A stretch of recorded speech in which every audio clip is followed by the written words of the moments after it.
Hey guys, I'm Mr. Hark. Tonight I've got something pretty different for you. No shaky cell phone footage, no campfire crap. This is an actual confession. She says Bigfoot watched her grow up, stuck around through the worst years of her life, and after a whole lifetime of creepy encounters, he literally died in her arms and she buried him next to his own child. If you're new here, don't forget to like, subscribe, and send this to that one friend who still laughs at Bigfoot stories. Because after this one, you're not going to be asking, is Bigfoot real? You'll be asking, what happens if he picks you? All right, let's get into it. I know the exact day Bigfoot died. People always laugh when I say that. Or they roll their eyes, but I remember the dirt under my nails, the weight of the shovel, the sound his chest made when it stopped moving. That wasn't a bear, that wasn't a story. That was me, on my knees in the mud, burying something that had watched me grow up. So, yeah, when people talk about Bigfoot like it's a joke, I just keep my mouth shut. Until now. You want a confession? Okay, here it is. My name is Zoe. I'm 37 now. I live in town, I run a company, I do normal things, grocery shopping, emails, meetings where we argue about numbers and strategy like any other business. But there's another life sitting under that, like a second floor under the house nobody knows about.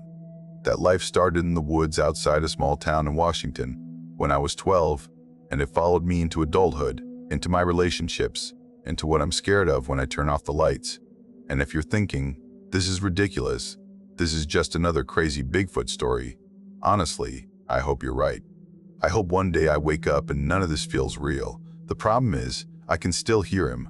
I grew up on the edge of town, not edge like a cute cul-de-sac either. Our backyard ended in a line of blackberry bushes, and then it was just forest. Pine and cedar and hemlock all crammed together, climbing up toward the foothills. My parents owned a company, a decent-sized one. Trucks with our name on the side, a warehouse and office with glass walls. On paper, we were that family. Stable, successful. Inside the house, it was yelling. All the time. Money, control. Who did more for the business? Who did more for me? I could tell you exactly which floorboard creaked outside my bedroom door when one of them stormed past, and which cabinet slammed when my dad started making, I'm fine, midnight coffee after a fight. So I spent a lot of time outside. At first it was the yard, then the rough path behind the fence, then the trails that only existed because deer used them. By 12, I knew those woods better than most adults in town, where the creek cut across the lower slope, which logs you could step on, which ones were rotten. That's when I started feeling it. I don't have a better word than watched. It wasn't like a movie where you feel a chill and dramatic music plays. It was more, your brain doing little double takes. Like, I'd be walking and suddenly realize I hadn't heard a bird in a minute, or I'd stop to tie my shoe and feel this pressure between my shoulder blades. The first time I remember it clearly, I was sitting on this fallen tree near our property line. I used to take a book out there and pretend to read, but really, I was just avoiding listening to my parents. I remember the light. It was late afternoon, early summer, so the sun was still high, but it filtered through the branches in those thin slashes. Everything smelled like warm pine and dirt. My legs were swinging, kicking at air. And I looked up. There was this gap between the trees, about 30 yards away. I didn't see a shape or eyes or anything obvious, but I knew, as clearly as I knew my own name, that something was standing just out of sight. Tall enough that it had to lean back behind the trunk. Close enough that it could see my face. I told myself it was a deer. I told myself that a lot that summer. It got to the point where the woods felt busy even when nothing was moving. Branches would snap once, somewhere behind me, and then never again. No footsteps, no scurrying, just one break. Like something had shifted its weight and then froze. I started doing this dumb thing where I'd talk out loud, pretending I was just being weird. I'd say stuff like, I know you're there, and then laugh like I was making a joke to myself. Nothing ever answered. But I started going back anyway. At home, everything was getting worse. I don't want to drag you through all their fights. None of that is interesting to anyone but a therapist. Just know that by the time I turned 15, our house felt like a live grenade. My parents' voices could go from normal to screaming in under a second. Plates broke, doors slammed hard enough to rattle the windows. When it got really bad, I'd slip out the back door and head for the trees. I didn't even take a jacket half the time. I just needed the distance. The muffled sound of the highway, the smell of sap and wet soil. Anything that wasn't that house. The day I saw him, I wasn't thinking about monsters. I wasn't thinking about anything. I'd walked until I hit this little clearing I liked. It was basically a dip between trees where the grass grew a bit thinner because more light got in. I called it my place, which is dramatic, but that's how it felt. I remember my chest hurting from trying not to cry too loud in case anyone heard me leave. I sat on this flat rock and just let it out. I was 15. My entire life felt like something I was just surviving until the next explosion. My eyes were still blurry from crying when I heard a branch snap, not a twig, a branch. It was behind me and to my left. The kind of sound that makes your whole body go rigid before your brain catches up. I wiped my face and turned my head, slow, like if I moved gently I wouldn't trigger whatever it was. He stepped out from behind the trees like he'd always been there. I know everyone wants specifics. Height, weight, color. I can tell you he was tall enough that my brain thought utility pole before it thought person. Taller than any man I've ever met. Shoulders as wide as my dad's truck. Dark hair everywhere. Not neat. Matted in some places, clumped like it had gotten wet and dried again. But honestly, what hit me first was how much space he took up. How he changed the forest just by being in it. Like the trees suddenly looked too thin next to him. I didn't run. I didn't scream right away either. I just locked. My mind did this little stutter where it tried to tell me I was looking at a guy in a suit or a bear standing up. But the proportions were wrong. The arms were too long, the neck too thick, the head not quite the right shape. And his eyes, I remember his eyes more than anything. Dark, set deep, but not empty. They were focused. Not the way a predator looks at prey. It was closer to the way my grandmother used to look at me when I was little, and she thought something was wrong. I broke first. My body snapped out of that frozen place and I started sobbing. Ugly, panicked crying. I curled up on myself and covered my face like that would help. The sound that came out of me was more animal than anything he made. I thought he was going to charge. I heard this low noise in his chest, a kind of rumble. I flinched, waiting for the impact, waiting for claws, teeth, whatever. Instead, the sound changed, softened. I peeked through my fingers. He had stepped back, not forward, back. He'd raised his hands, his arms, whatever you want to call them, a little, like he was showing me they were empty. Like what cops do when they say easy. He moved so slowly. I could hear his breathing over my own. For a few seconds, we just stared at each other. Me on this stupid rock with my face wet and my nose running. Him, this impossible thing in the middle of the clearing, leaning away from me like I was the one who might attack. Then he stepped sideways, melted back into the trees, and he was gone. The forest didn't explode. There was no roar, no dramatic chase. Just that one heavy footfall, another, some branches moving, and then nothing. I ran home on legs that didn't feel like they belonged to me. I convinced myself I'd had some kind of breakdown, that I'd projected all my fear from the house onto the woods. I didn't tell my parents. I didn't tell anyone. 15-year-old girls already feel crazy most of the time. Add, I saw Bigfoot, and you might as well tattoo attention seeker on your forehead. So I kept it. But something changed after that. The feeling of being watched stopped being vague. It had a shape now. A height. A pair of eyes I could picture whenever I walked under those trees. When I turned 18, my parents finally did what they'd been threatening to do for years. They divorced. It wasn't clean. It was like watching a company being split with a chainsaw. Lawyers, court dates, whispered phone calls behind closed doors. They tried to act like it was about what was best for me, but every decision had a number attached to it. In the end, my dad kept the house and the majority stake in the business. My mom got a smaller share in an apartment in town. I got sent to my grandmother, just until things settled, they said. Her cabin was about a 20-minute drive from town, down this washboard gravel road that seemed to get narrower every year. One bedroom downstairs, a little loft, a kitchen with old cabinets that stuck, and a wood stove that made the whole place smell like smoke and tea. Behind the cabin, the land dropped down to a creek. The forest there was deeper than the strip behind our old house. Thicker. The kind of place where if you walk far enough, you stop hearing the highway at all. At first, it felt like exile. 18, angry, thrown into a house with spotty cell reception and no neighbors, sharing space with a woman who thought 8 p.m. was late. But it didn't take long before it felt safer. My grandmother didn't yell. She moved slow. She hummed when she cooked. She had all these little habits, like tapping the door frame twice before she stepped outside, or leaving an apple on the edge of the woods once a week.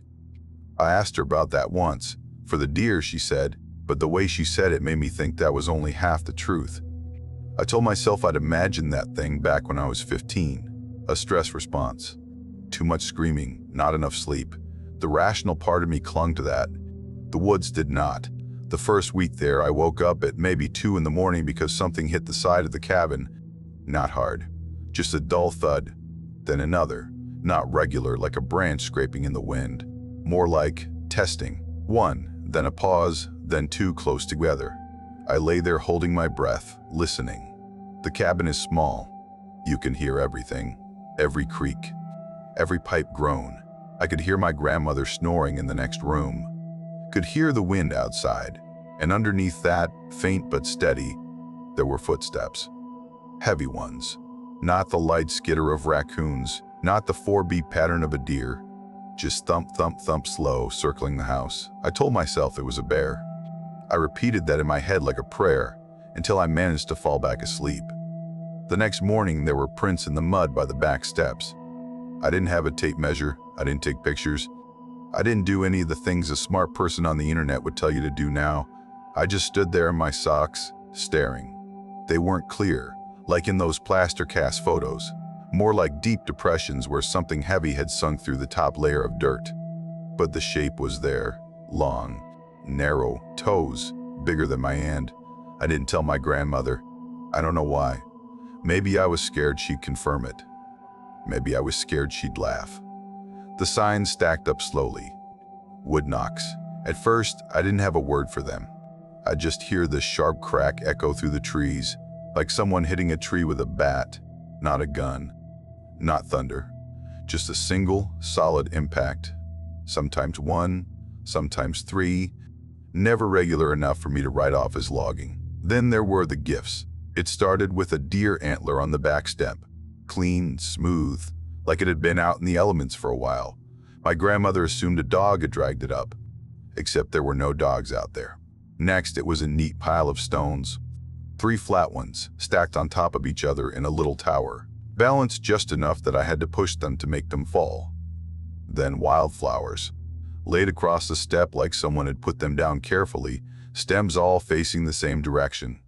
I know how that sounds, believe me. If I was watching this on TV, I'd be rolling my eyes. Of course, the Bigfoot leaves flowers. How romantic. I didn't think it was romantic, I thought it was specific. It wasn't random animal behavior. It wasn't the wind. It wasn't my grandmother. She came and went through the front door most days, moving too slowly to be sneaking around at night.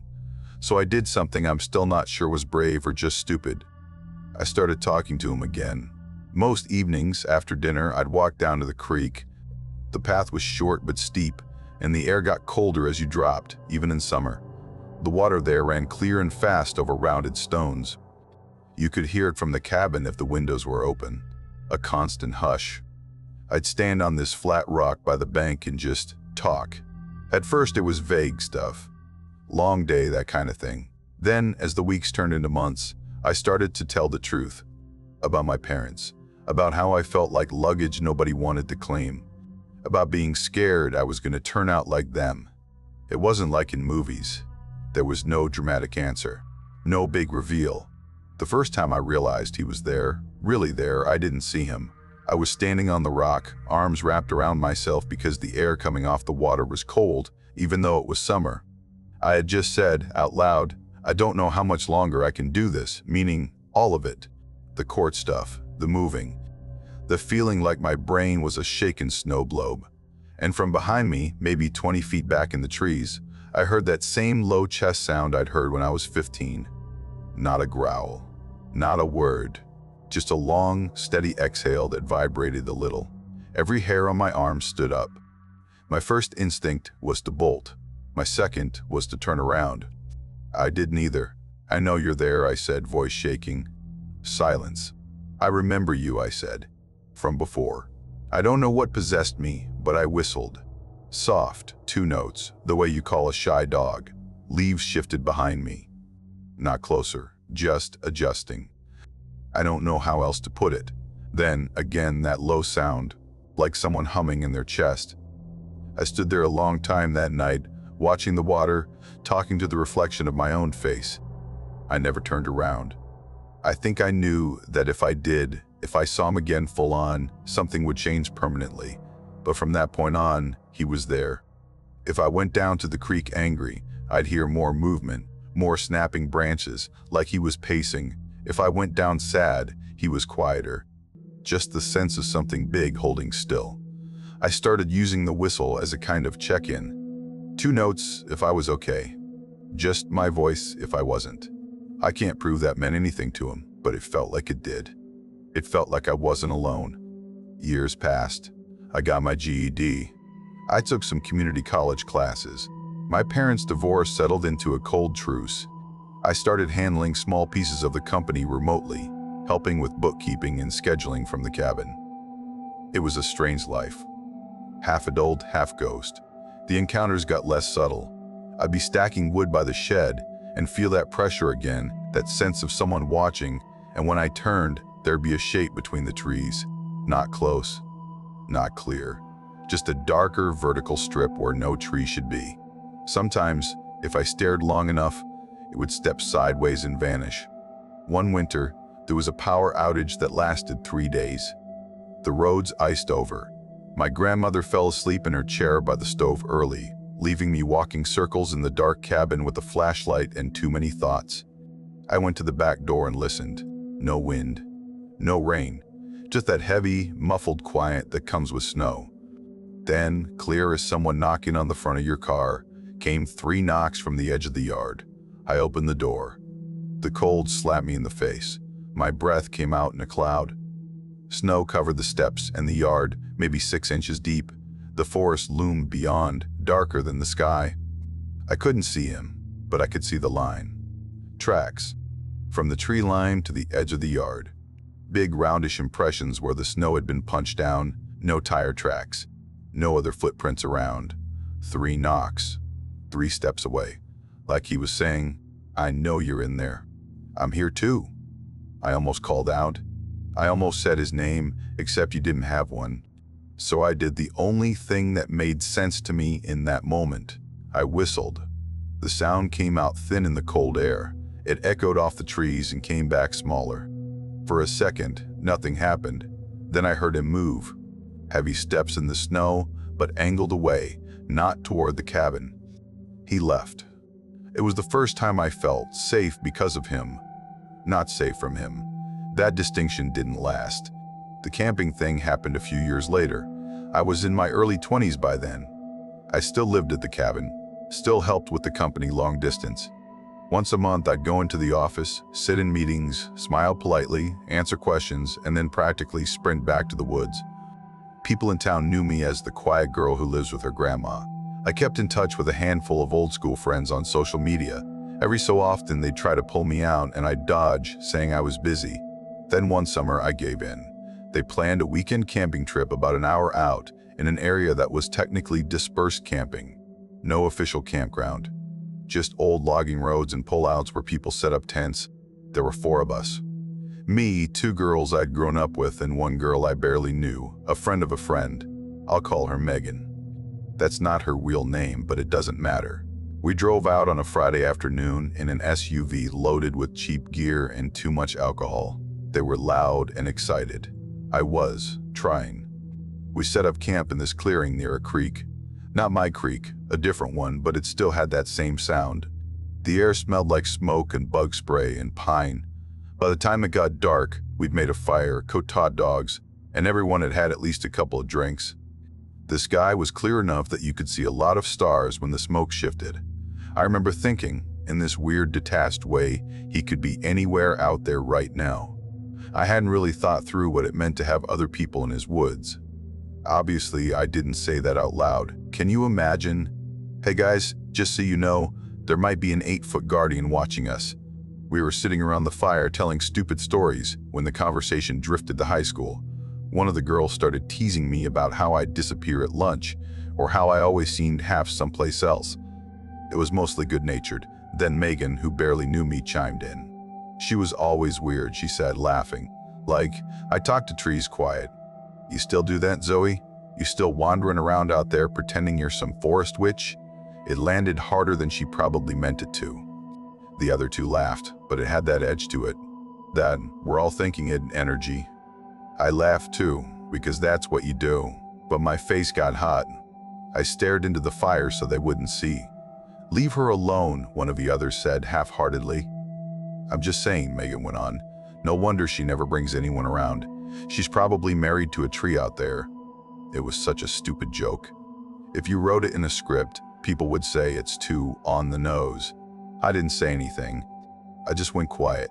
My chest did that tight thing it used to do when my parents fought. The sounds around the fire blurred. I heard the creak louder than the people. I didn't think about him hearing it. Not then. We went to bed late. The fire burned down to coals. The others passed out in a messy pile of sleeping bags inside the big tent. I lay there listening to them breathe, staring at the nylon ceiling, feeling that old, familiar urge to escape. Sometime after midnight, Megan got up to pee.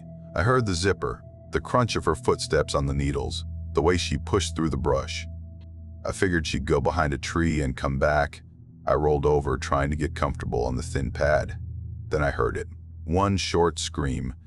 Not playful, not a drunk squeal. A real, from-the-stomach scream that cut off fast. The tent exploded into panic. Somebody sat up and hit me in the face. Someone else swore. We fumbled for flashlights, for the zipper. My heart was in my throat. I was already halfway out of the tent when the second scream came. Higher. Choked. It was coming from the trees, to the right. I ran toward it before I could think. My flashlight beam jerked over branches, trunks, empty air. My breath sounded too loud. My brain was saying bear over and over, though my legs weren't listening. I broke through a line of shrubs and almost collided with her. Megan was backed up against a tree, hands out in front of her, eyes wide, facing something I couldn't see yet. Then I saw him.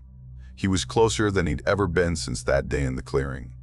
10, maybe 15 feet from her. Shoulders hunched, arms slightly away from his sides like he was mid-step. His head was lowered, eyes locked on her. He looked bigger at night. I know that sounds obvious, but it's true. Without the background detail, he was just this wall of dark that ate the light from my flashlight. He moved, not a full charge. More like a fast step forward, enough to make her flinch and press into the bark behind her. She screamed again, this broken sound that barely made it out of her throat. I don't know where it came from, but I whistled, saying 2 notes I'd used for years. He stopped. It was instant. Like someone had hit pause, his head snapped in my direction, eyes catching the light for a second. They reflected more amber than red. My chest was heaving.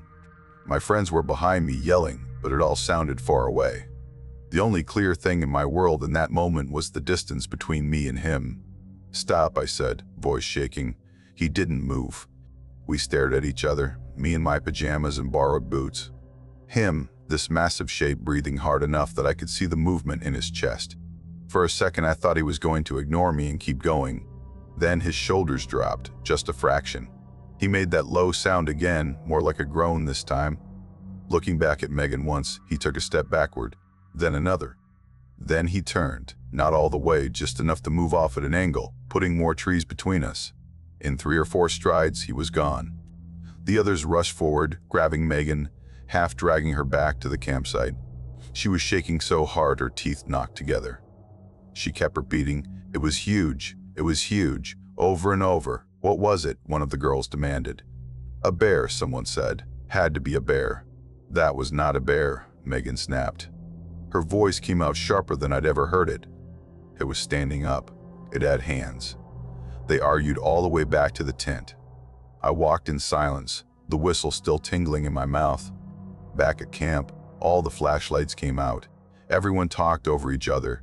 Words like Bigfoot and psycho in a suit were thrown around, but always with this nervous laugh, like they had to make it a joke or it might be too real. I didn't say a word about what I'd seen. Not that night, not later. By morning, they decided she'd been drunk and scared herself. She insisted she hadn't. We broke camp early. On the drive back, the car was quiet. They dropped me at the turnoff to my grandmother's road.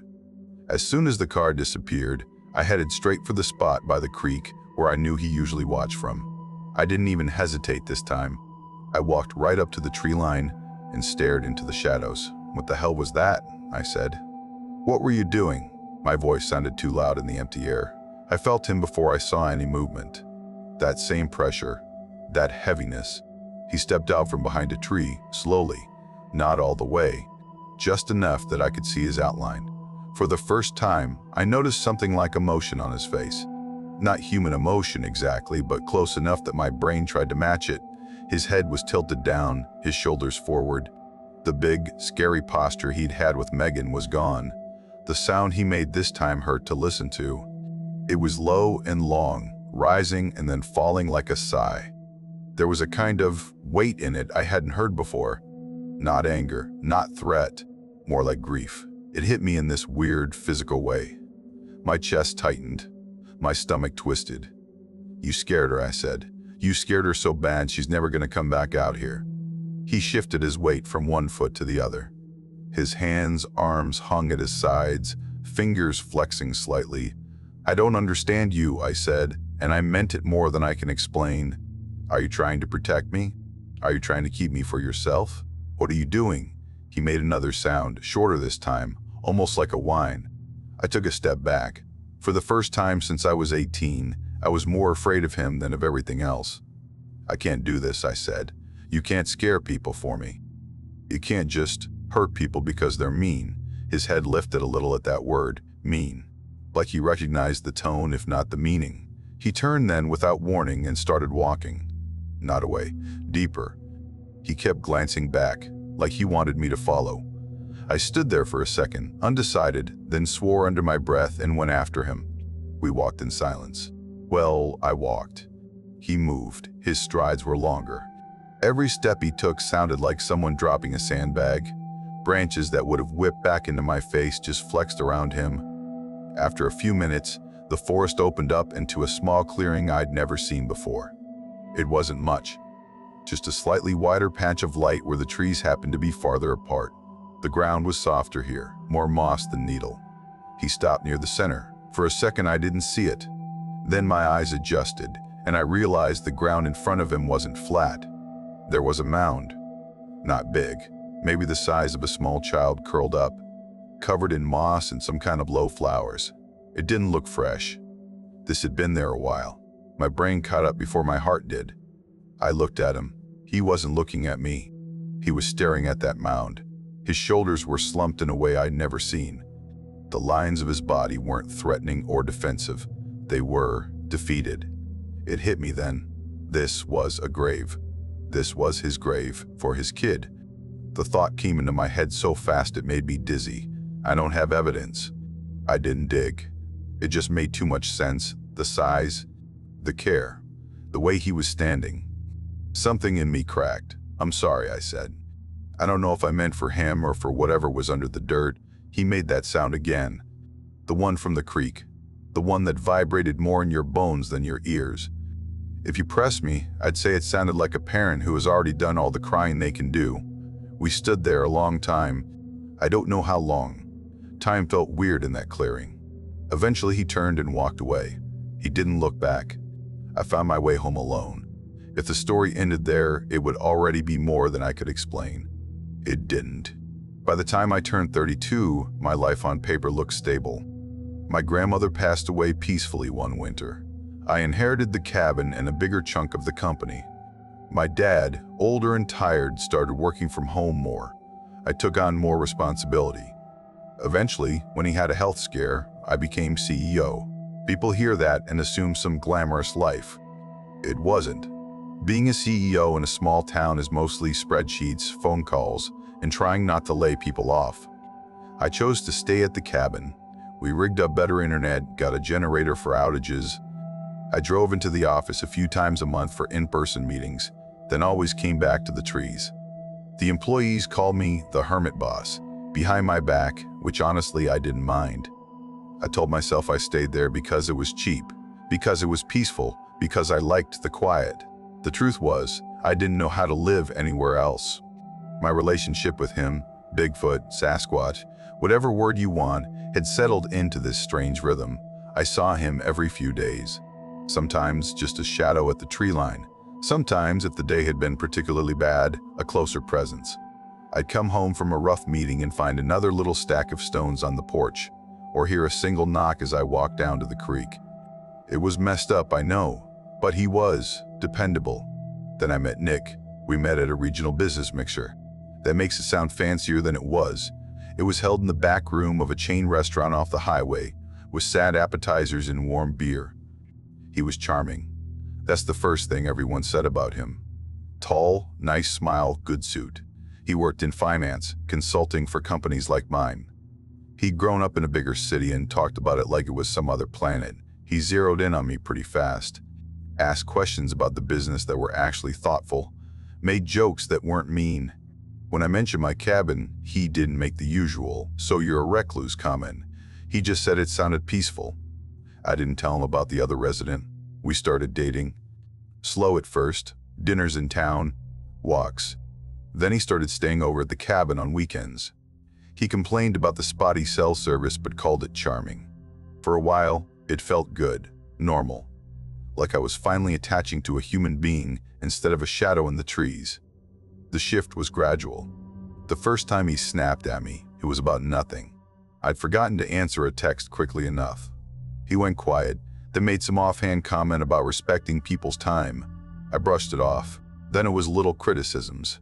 My clothes, my reluctance to go to networking events, the way I deferred to certain older employees, always framed as, "I'm just trying to help you be better." He started making more suggestions about the company. Push harder here, cut this department, raise prices there. Some of the ideas were fine, some weren't. When I pushed back, he'd get cold. We got engaged after a year. On paper, it made sense. I was in my early 30s. He looked good next to me in photos. Our families liked the idea. The employees seemed relieved I was doing something normal. Once the ring was on my finger, everything sped up. He wanted me in the office more, wanted to modernize the cabin and move us into town. He started keeping a closer eye on my calendar, helping me by arranging meetings, coffees, lunches I didn't ask for. The criticisms got sharper. "You're too soft, you're too isolated, you let people walk all over you." It's embarrassing to admit how long I put up with it.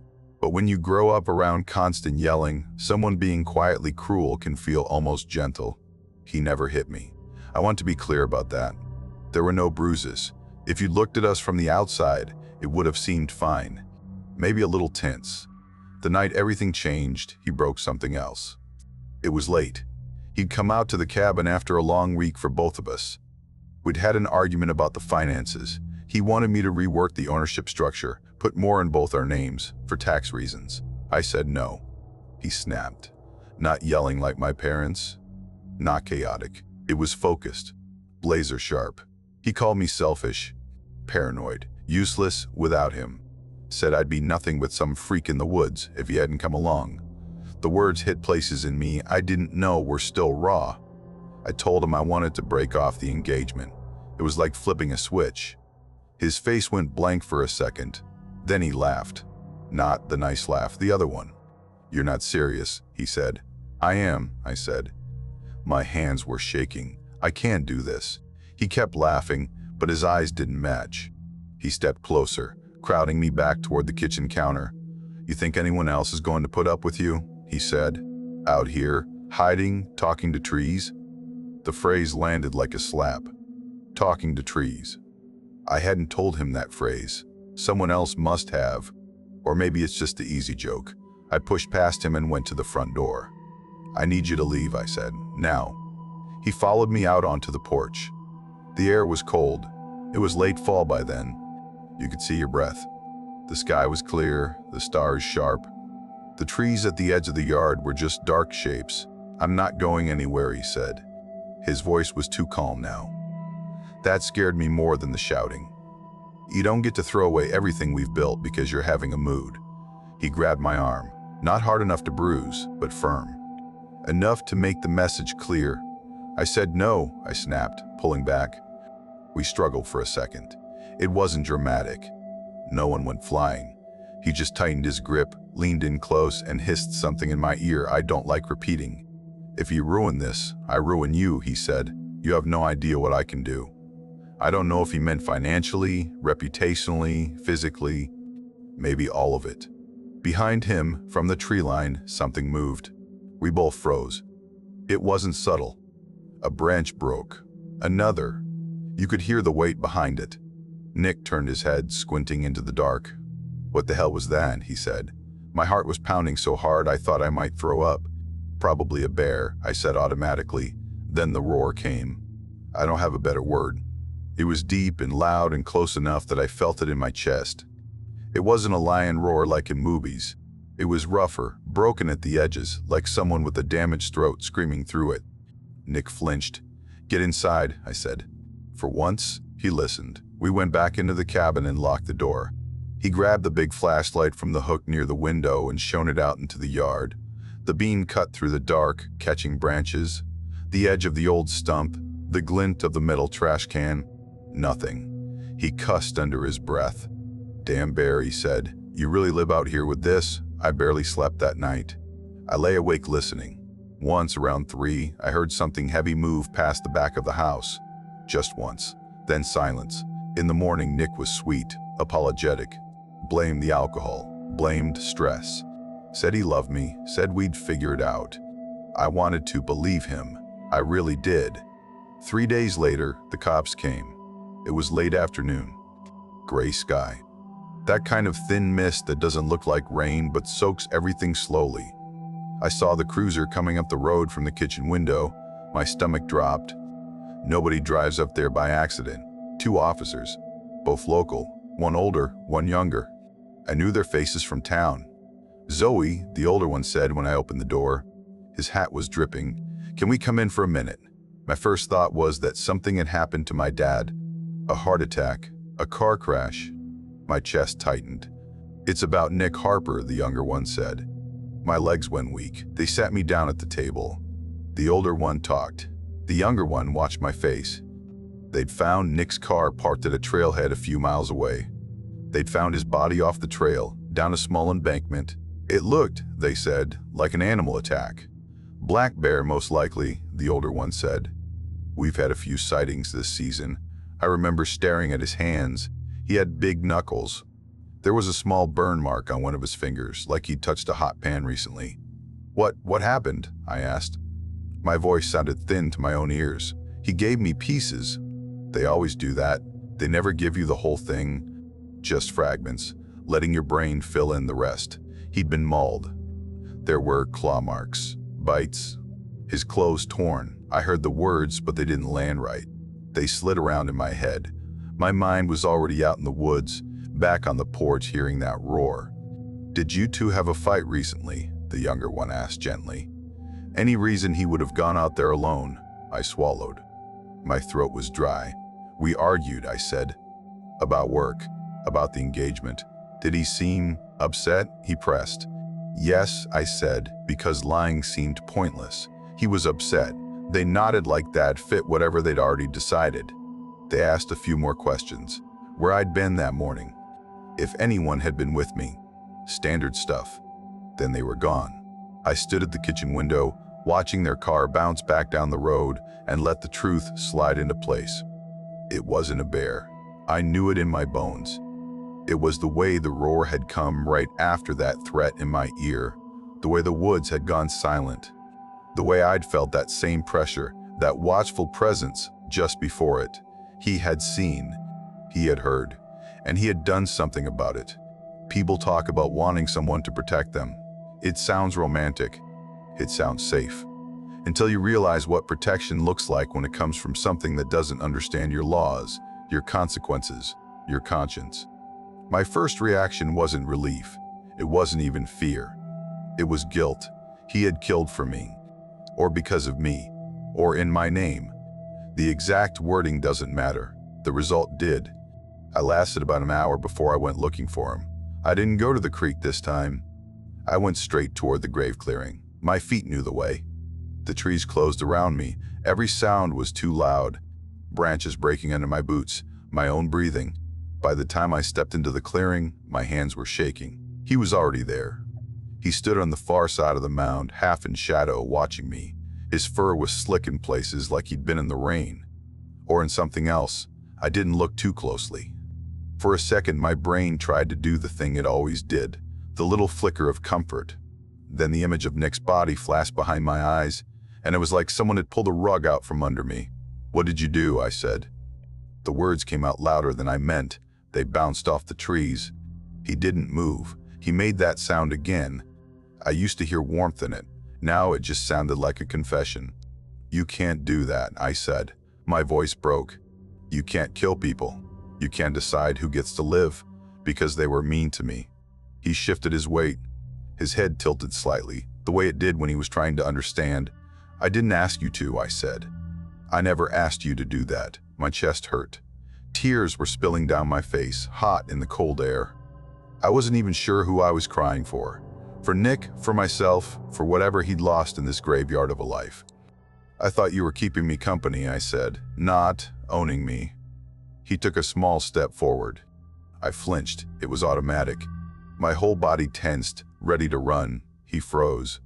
We stared at each other. There was so much in that moment I wish I could translate.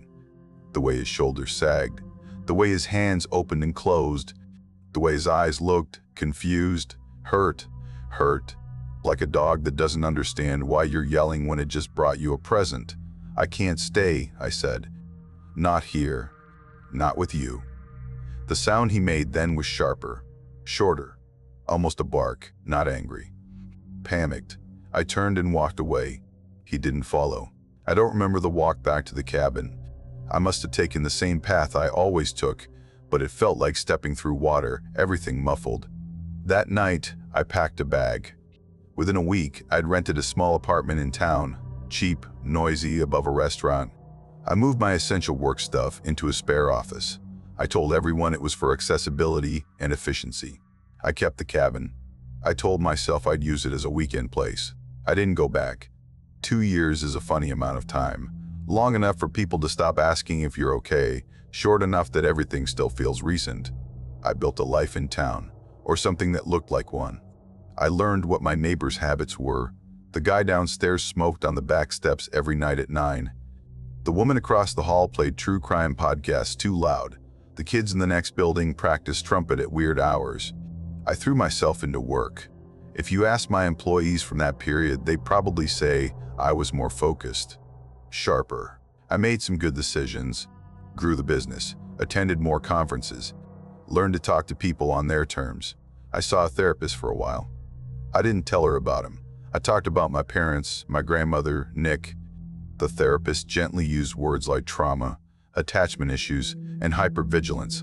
She suggested grounding exercises, breathing techniques, none of which felt like they applied when you're talking about something that can uproot a sapling. I slept with the TV on most nights, not because I was scared of the dark anymore, because if I lay there in silence, I'd hear phantom knocks. Imagine footsteps, the sound of breathing that wasn't mine. I stayed away from the cabin. I'd drive out every couple of months, park by the road, check the mailbox, walk in just far enough to make sure nobody had broken in. I never stayed more than an hour. I never went down to the creek. The grave clearing haunted my dreams. Sometimes in those dreams, the mound was dug up. Sometimes it was bigger. Sometimes there were more of them. I told myself he was fine, that he'd move on, that I was just a weird chapter in whatever long life he had out there. Then autumn came around again. I don't know what made that particular day different. It wasn't an anniversary exactly. It wasn't his death date. I didn't know that yet. It was just quiet. The office was slow. My inbox was under control. I'd slept okay. I woke up with this feeling like there was a weight pressing on my chest that wouldn't move unless I did something about it. At lunch, instead of going to the usual spot, I got in my car and drove toward the cabin. The closer I got, the more everything in me screamed to turn around. My hands shook on the steering wheel. I had to stop once on the side of the road to breathe, but I kept going. The cabin looked the same from the outside. maybe a little more weathered. Moss creeping higher on the roof, needles piled thicker in the yard. The air smelled like wet leaves and old smoke. I didn't go in. I walked past it, straight toward the path that led to the grave clearing. My heart was pounding. Every crunch of leaves under my boots sounded like a gunshot. I kept expecting to see him between the trees. A shadow, a movement, anything. I saw nothing. By the time I stepped into the clearing, my mouth was dry. My hands were numb. He was there. For a second, my brain thought I was seeing another grave, another mound. Then the shape moved. He was lying on his side next to the small mound. He looked smaller. I don't mean he'd shrunk. He was still huge by any human standard, but the mass had changed.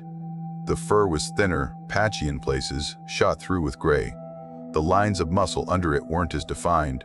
His breathing was shallow, the chest rising and falling in uneven stutters. His eyes tracked me as I stepped closer. I froze a few feet away. There was no roar, no movement, no attempt to stand. Just that rasping breath and the faint familiar smell of earth, sweat, and something else I'd never been able to identify. I sank to my knees. For a second, all the anger I'd been holding on to flickered. Nick's face flashed again. Megan pressed against that tree. The gifts on the porch. The prints in the snow. My 15-year-old self crying in the clearing while something stepped back not to scare her. I told myself you were fine, I said. My voice sounded wrong in the quiet. I thought you'd forget me. His eyes didn't close. They just softened. His head tilted a fraction, like always. I was scared of you, I said. I still am. The truth tasted bitter. I don't know how to do life without you, I admitted. Isn't that messed up? I reached out. His hand paw, whatever you want to call it, was resting near his chest. The fingers were long, tipped with nails that were more like thick, cracked keratin than anything sharp. The fur around them was thinner, matted. I put my hand on top of his. The heat surprised me. I expected him to be cold, but he wasn't. Not yet. There was still warmth there, still life. He made a sound. It wasn't the low rumble from before. It was weaker, more broken. But the tone was the same. That soft, chesty growl that had always felt like contact. I'm sorry, I said. Tears were running down my face again, hot tracks in the cold air. I'm sorry I left. I'm sorry I yelled. I'm sorry you thought you had to do that for me. I'm sorry I liked it when you scared people. It all spilled out. Years of it. The nights I'd felt comforted by those knocks. The secret part of me that had enjoyed seeing men with big egos get nervous near the trees. The way I'd never once told him no until it was too late. I was lonely, I said. You were lonely. We made something out of that loneliness and called it love. I don't know how long I talked. Time did that weird stretchy thing again. The light shifted. The air got colder. My knees went numb where they pressed into the ground. At some point, his breathing slowed. I felt the change more than I heard it. The rhythm that had been under everything since I walked into the clearing just faltered. He took one more breath. It was long and shuddery. His fingers twitched under mine. Our eyes met, and then he let go. There's no good way to describe the moment something that big stops being alive. It's not like with a person, where you can see the chest stop. With him, it was more like the whole forest exhaled. The tension in his muscles eased. His eyes lost their focus, not closing, just not seen. The warmth under my hand faded slowly. I stayed. I sat there in the dirt, holding onto his hand, until my legs cramped so bad I had to stand up or fall over. Burying him felt like the only thing I could do. The ground there was softer than most places in the forest. That's probably why he'd chosen it in the first place. Still, digging a grave for something his size was insane. I didn't do it perfectly. There was no way. I used a small folding shovel I brought for camping, my hands, anything I could. I widened the space beside the smaller mound, deepened it as much as I could before the earth turned to stubborn roots and rocks. It wasn't big enough. It never could have been.